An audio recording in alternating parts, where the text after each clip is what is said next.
દોસ્તના ઘેર પહોંચ્યો ત્યારે મારી મુલાકાત તેની સોતેલી મા જોડે થાય છે. તેમને જોઈને હું મારા હોશ ખોઈ બેસું છું. તેમને જોઈને તેમની સુંદરતા અને ભરાડા શરીરની ખૂબ પ્રશંસા કરવા લાગ્યો. મેં તેને કહ્યું, તમે જોરદાર લાગો છો. મને સાથ આપો તો હું તમને એક વખત મારી સાથે મસ્તીભરી યાદો આપવા માંગુ છું. તેણે કહ્યું, કોઈ અજનબી વ્યક્તિ જોડે હું કેવી રીતે પોતાને સમર્પિત કરી શકું? આપણે જે કરીએ તે શું યોગ્ય છે? મેં કહ્યું, હું તમને વચન આપું છું, બીજી કોઈ વ્યક્તિને ખબર નહીં પડે. તેમનો શ્વાસ એટલો વધવા લાગ્યો કે તેમણે તેમના બ્લાઉઝમાં હાથ નાખ્યો. મિત્રો, મારું નામ વિજય છે.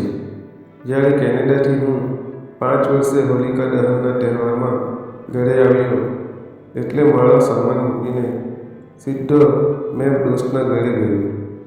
ત્યાં જઈને ડોરબેલ વગાડ્યો એટલે 30 વર્ષ આસપાસની એક મહિલા આવે છે. હું તેને જોઈને ચોંકી ગયો. પહેલાં તો હું તેમની સુંદરતાને એક નજરથી જોઈ જ રહ્યો હતો. તેમણે મારી આંખોની સામે હાથ હલાવતા બોલી, શું વિચારમાં પડી ગયા અને કોનું કામ છે? મેં કહ્યું, મારે મયંકનું કામ છે. તેણે કહ્યું, તે અત્યારે હાજર નથી. મેં કહ્યું, પણ તેની મમ્મીજી ક્યાં છે? તેણે કહ્યું કે હું સોતેલી માં છું મયંકની. હું બોલ્યો, તમે? તેને હસતા હસતા કહ્યું, હા, તેમના પપ્પા કમલેશની પત્ની અને મયંકની નવી માં. મેં કહ્યું, માફ કરજો, પણ હું સમજ્યો નહીં. તે બોલી, બેસો, હું પાણી લાવું છું. થોડો નિરાશા સાથે સોફા પર બેઠો. તેણીએ મને પાણી આપ્યું. મને સમજાય તેમ વાત કરવા લાગ્યો. મારું નામ રેણુકા છે અને હું આ ઘરમાં લગ્ન કરીને આવી તેને 8 મહિના થઈ ગયા છે. હું બોલ્યો, શું થયું હતું તેની મમ્મીને? તેણે વાત આગળ વધારી. તેના પપ્પા દિલ્હીથી ઘેર આવતા હતા. એવામાં તેમની ગાડી પલટી ખાઈ જાય છે. તે અકસ્માતમાં તેમની પત્નીનું મૃત્યુ થાય છે. 2 વર્ષ પછી કમલેશ મને તેમની પત્ની બનાવી આ ઘરમાં લાવ્યો છે.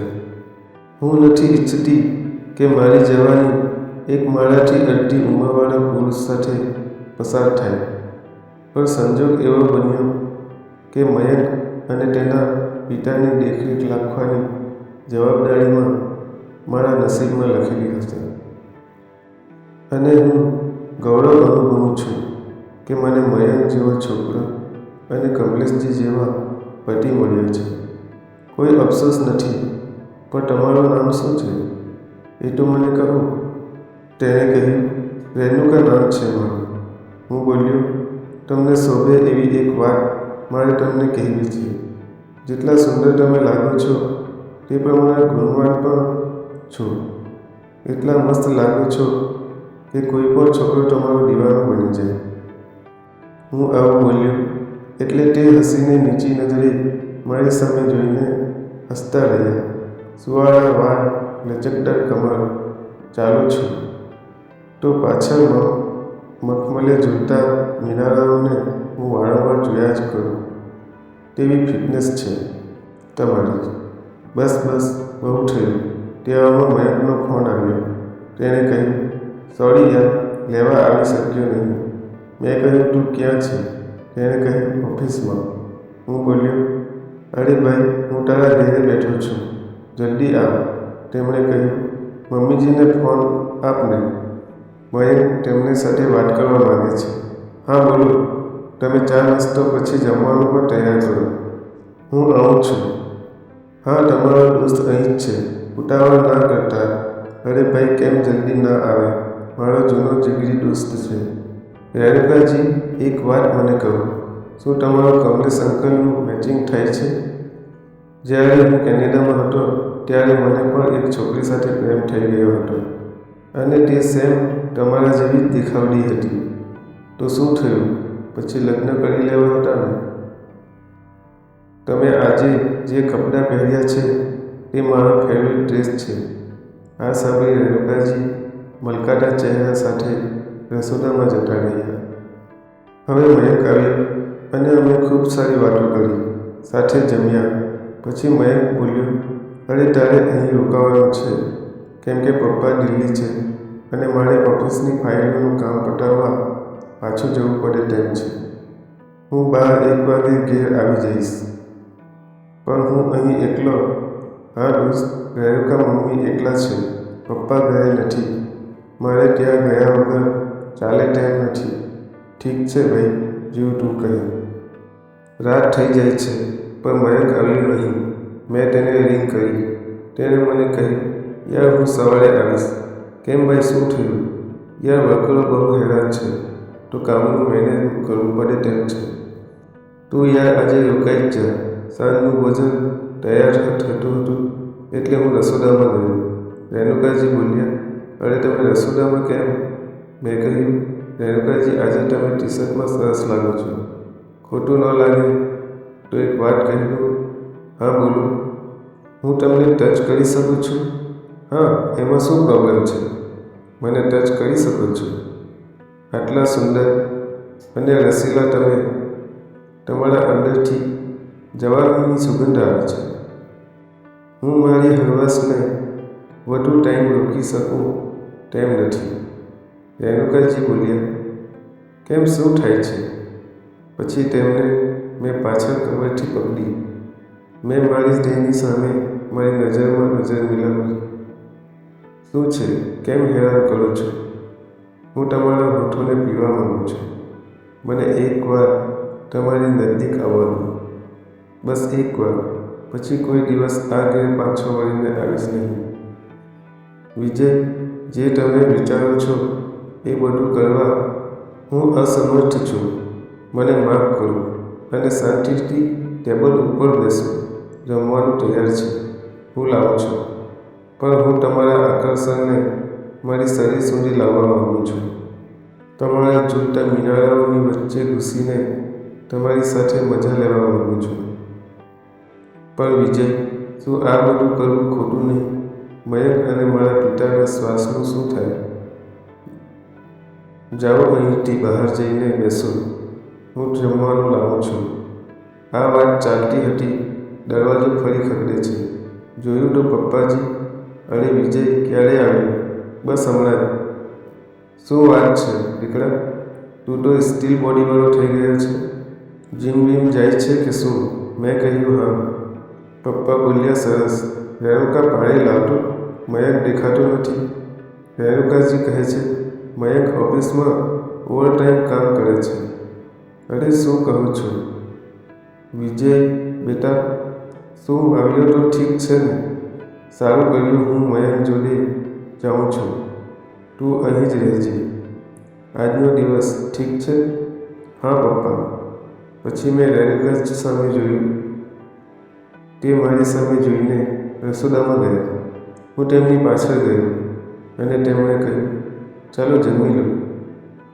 હા વિજય, હું આવું છું. તમે બેસો. સાંજનું ભોજન થઈ ગયું. ઘેરે કોઈ હતું નહીં. રેણુકાજી, મારે ક્યાં રૂમમાં સુવાનું છે? એમ કહેતાની સાથે લાઈટ જતી રહે છે. વિજય, અંધારામાં કંઈ દેખાતું નથી. તમારા મોબાઈલની ફ્લેશ ચાલુ કરો અને સાચવીને અગાસી ઉપર આપણે જવું પડશે. કેમ કે આપણી સુવાની વ્યવસ્થા ત્યાં જ છે. તમે પાણી સાથે લેતા આવજો. જો હું રેણુકાની સામે જોઈને અગાસીના પગથિયાં ચડવા લાગ્યો. હું ઉપર જઈને ફોન જોતો હતો અને ત્યાં રેણુકાજી નાઇટ ડ્રેસમાં આવે છે. હું તેમને એક નજરે જોઈ જ રહ્યો કેમ કે તેમને જોઈને હું અંદરથી સરગવા લાગ્યો હતો. મારે હવે તેમની સાથે એક પ્રેમની રંગીન રાત વિતાવવી હતી. તે મારી જોડે આવે છે અને મને કહે છે, હું કેવી લાગુ છું? આ દુનિયામાં સર્વશ્રેષ્ઠ નારી આજે તમે જ લાગો છો. તે હસીને મને કહે છે, તમે પણ જીમ સાથે બોડી ફિટ બનાવી છે, પણ તમે જે દેખાવો છો એના સામે બધું ફીકું છે. હું મારા અંદરના રાજાને કંટ્રોલમાં રાખી શકું તેમ નથી. તમે મારી બહુ પ્રશંસા કરો છો. મેં કહ્યું, ના, હું સારી વસ્તુને માન આપું છું. રેણુકાજી, હવે હું આગળ વધવા માંગુ છું. તો કોની રાહ જુઓ છો? તેમના નજીક જઈને મારા ધબકારા વધવા લાગ્યા હતા. તે પણ મને મદદ કરવા લાગ્યા હતા. તેમના પિંજરામાંથી સફેદ સસલાઓને હું રમાડી રહ્યો હતો. તેમના અવાજમાં અલગ જ તરંગો બનવા લાગ્યા હતા. તેણે મને હવેથી નીચે આવવા ઇશારો કર્યો. પછી હું તેમના બગીચા તરફ ગયો અને બંગલાની પાંખ જેવા તેમના સફેદ માખણ તેમના બગીચામાં રમવા તૈયાર થઈ ગયો હતો. પછી મેં તેમાં મારો સામાન અંદર મૂકીને પછી હું સફાઈ માટે આગો પાછો થવા લાગ્યો. અમે રંગીન દુનિયામાં ખોવાઈ ગયા હતા. તે સમય પૂરો થયો. અમારું કામ પૂરું થાય છે અને લાઇટ પણ આવી જાય છે. અમે 10 મિનિટ વાતો કરીએ છીએ અને કોલ્ડ ડ્રિંક્સ બનાવીને ઠંડા થવાની કોશિશ કરીએ છીએ. રાતના 12 વાગ્યા એટલે રેણુકાજી મારી પાસેથી તેમના રૂમમાં ચાલ્યા ગયા અને સવાર થતાં જ મયંક અને કમલેશજી આવે છે. મયંક દોડીને ઉપર આવે છે. મને કહે છે, ઉઠો ભાઈ, સવાર થઈ ગઈ. પછી હું આંખો ચોટતો નીચે આવીને બાથરૂમમાં બ્રશ લેવા જવાનું કરી રહ્યો હતો તો કમલેશ સર બોલ્યા, ભાઈ મયંક, રાત્રે કોઈ તકલીફ તો નથી પડી ને? ના સર, બધું બરાબર છે. ઓકે ફાઇન, બ્રશ કરીને આવ, નાસ્તો કર. તેવામાં મારી નજર રસોડા તરફ જાય છે એટલે ત્યાં ઊભા રેણુકાજી મારી સામે એક પ્રેમભરી સ્માઇલ સાથે તાકી રહી હતી. હું બોલ્યો, ગુડ મોર્નિંગ. રિટર્નમાં ગુડ મોર્નિંગ બોલ્યા. મારી સામે જોવામાં તેમનો પગ લપસ્યો પડ્યો. તેમને મેં પકડીને ઊભા કર્યા. હું બોલ્યો, સંભાળો યાર, શું થયું? રાતનું હજી દુખ્યા કરે છે? તો સોરી મયંક બોલ્યો, ભાઈ નાસ્તો કરી લે. હા.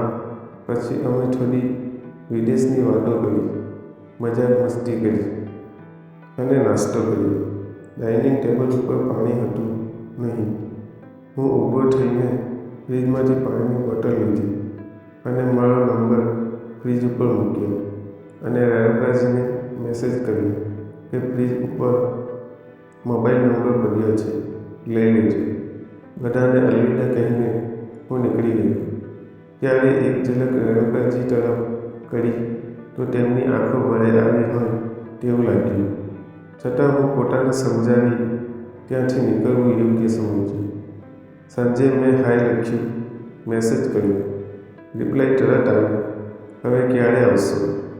હજુ ત્યાંથી આવે 1 કલાક પણ નથી થયો ને? હા, પણ તમે એવું કામ કરીને ગયા છો એટલે હું તમને ભૂલું તેમ નથી. ચિંતા ન કરો, હું રવિવારે મળવા આવીશ. સાચું કહો છો?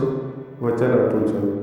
આ રીતે અમે અમુક સમયે મળીને એક રંગ બનીને પોતાની ઈચ્છાઓ પૂરી કરતા અને રેણુકાજીને પ્રેમ દિલ ખોલીને કરતો.